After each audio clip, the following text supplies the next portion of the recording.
آپ سے سوال ہے، آپ کو انڈیا پینک بورڈ میں لگ رہا ہے ایسے موقع پر کہ دنیا کی دوسری واحد ڈکلیئرڈ ریاست ہے، ہندو ریاست ہے نیپال، وہ مذہب عقیدے کا معاملہ نہیں لگ رہا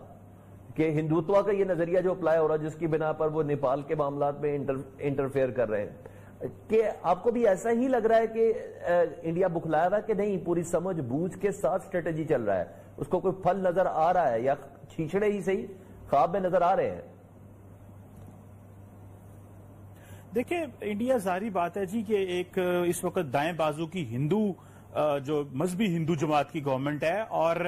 وہ ان کا ایک بڑا اپنا وہ بڑی کلیئرٹی ہے ان کے دماغ کے اندر کہ ہمیں وہ جو ایک ایکسپینشنسٹ ریویژنسٹ پالیسی ہے کہ جی ہمیں اکھنڈ بھارت کی طرف جانا ہے، ہمیں وہ ایسے لائک مائنڈڈ ایریاز جو ایگزسٹ کریں گے جہاں جہاں موجود ہے، کوئی باؤنڈری نہیں چینج کریں، لیکن وہ لائک مائنڈڈ ایریاز کو ہم اپنے پولیٹیکل کنٹرول میں لیں، سوچتے ہیں اس معاملے میں۔ لیکن جو ایڈیشن آیا ہے وہ آیا ہے بی جے پی کے آنے سے، وہ ایڈیشن آیا ہے ظاہری بات ہے اجیت دوول کے آنے سے، جنہوں نے یہ سوچا کہ پاکستان کو وایا افغانستان انگیج کیا جائے، کہ وہاں سے دہشت گرد ایلیمنٹس بھیجے جائیں، دہشت گرد جماعتوں کو گروپس کو بھیجا جائے اور فائنانس کیا جائے کہ پاکستان آلریڈی لڑ رہا ہے۔ تو وہ تو انہوں نے پورا نیٹ ورک بچھایا ہے۔ ایک بات انہوں نے یہ کیا ہے،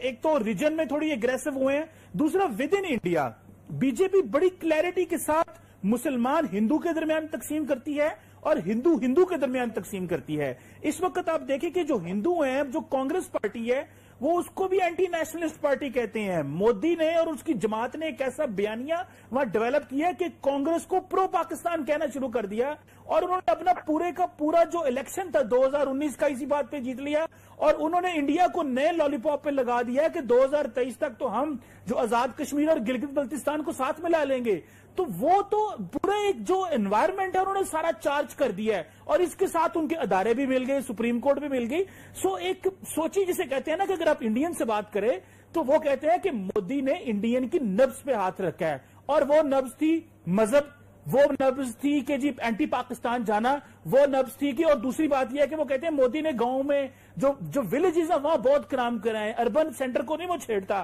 کیونکہ وہ کہتا ہے جو شہروں میں رہتے ہیں وہ تو بڑے ٹھیک ٹھاک ہیں لیکن ووٹ تو ہر بندے کے امپورٹنٹ ہے۔ سو بڑی پلاننگ کے ساتھ وہ ایک دائیں بازو کی کانسٹیٹوئنسی کھڑی کر رہے ہیں، وہ کانسٹیٹوئنسی ان کو مدد کرتی ہے الیکشن جیتنے میں، اور وہ سمجھتے ہیں یہی ہمارے پاس بیسٹ ٹول ہے۔ لیکن اس سے ہو یہ رہا ہے کہ جو انڈیا نے سافٹ پاور اپنے بالی ووڈ کے ذریعے، اپنے کلچر، اپنی ویلیو، سپورٹس کے ذریعے کمائی تھی، اب انڈیا کو ہر جگہ اس کی جگہ جواب دینا پڑتا ہے۔ کورونا وائرس کو، سلمان صاحب آخری بات، کورونا وائرس کو انہوں نے مذہب سے لنک کر دیا۔ انہوں نے کہا جی کورونا وائرس تو جماعت اسلامی اور مسلمانوں نے دیا ہے، اور اس کا جواب کس نے دیا ہے؟ اس کا جواب مڈل ایسٹ کے مسلمانوں نے دیا۔ انہوں نے کہا جناب یہ کیا بات ہے کہ اسلاموفوبیا پہلے مغرب میں ہوتا تھا اور آج اسلاموفوبیا جو ہے وہ انڈیا میں آ گیا، اور انہوں نے وارن کیا۔ جو انڈیا کے ایمبیسڈر عمان میں تھے، قطر میں اور یو اے ای میں تھے، انہوں نے جو سٹیٹمنٹس جاری کی، بلکہ نریندر مودی کو خود بیان جاری کرنا پڑ گیا کہ جو وائرس ہے اس کا کسی مذہب، کاسٹ، کریڈ، کلر سے کوئی تعلق نہیں ہے۔ سو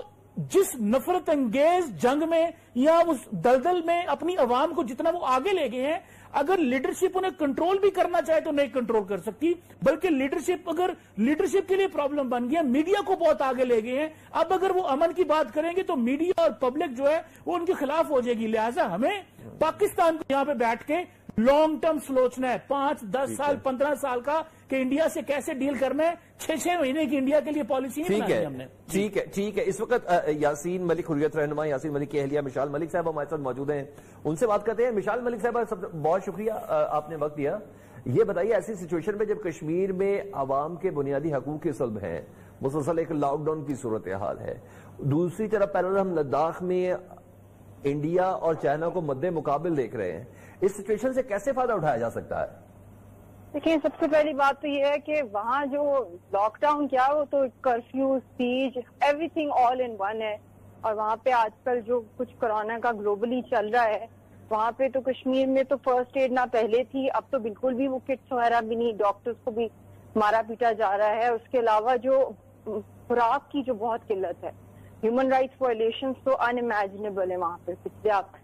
3 مہینے کا بھی ریکارڈ نکال لیں وہاں پہ۔ بٹ اس وقت جو گلوبل ایپی سینٹر یہ بنا ہوا ہے، ایک 3rd ورلڈ وار باقاعدہ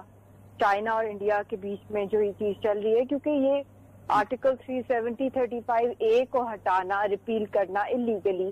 ایک پریزیڈینشل آرڈر کے تھرو کرنا، وہ تو اس کی گلوبل ڈائنامکس ہے، کیونکہ یہ آپ نے پہلے بھی میرے انٹرویوز ہیں اور بھی لوگ بہت سے لوگ یہ باتیں کر رہے ہیں کہ وائلیشن ہے انٹرنیشنل لا کی،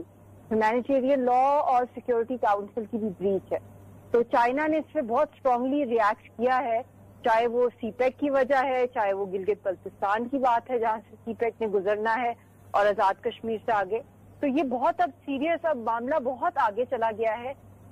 یہ ریکنسیلیشن بہت امپاسبل لگ رہی ہے at this time right now. اچھا، آپ سمجھتی ہیں کہ سچویشن چارج ہو گئی ہے بھارت کی جانب سے، ادھر ہمارے کبوتر پکڑ کے یا ان کے ڈرون جو ہم گرا رہے ہیں اس کے بعد؟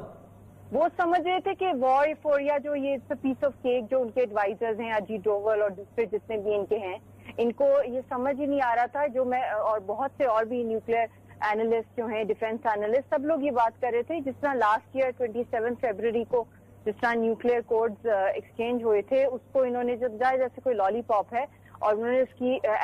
ریپریکشنز نہیں دیکھی جو کیا ہو سکتی تھی. اور اب تو خیر معاملہ اور بھی بگڑ گیا ہے. یہ تو جنگ شروع ہے، یہ شروعات نہیں بلکہ فل فلیج شروع ہو گئی ہے، اور اس کے اندر ڈیفینیٹلی پاکستان کے ساتھ اور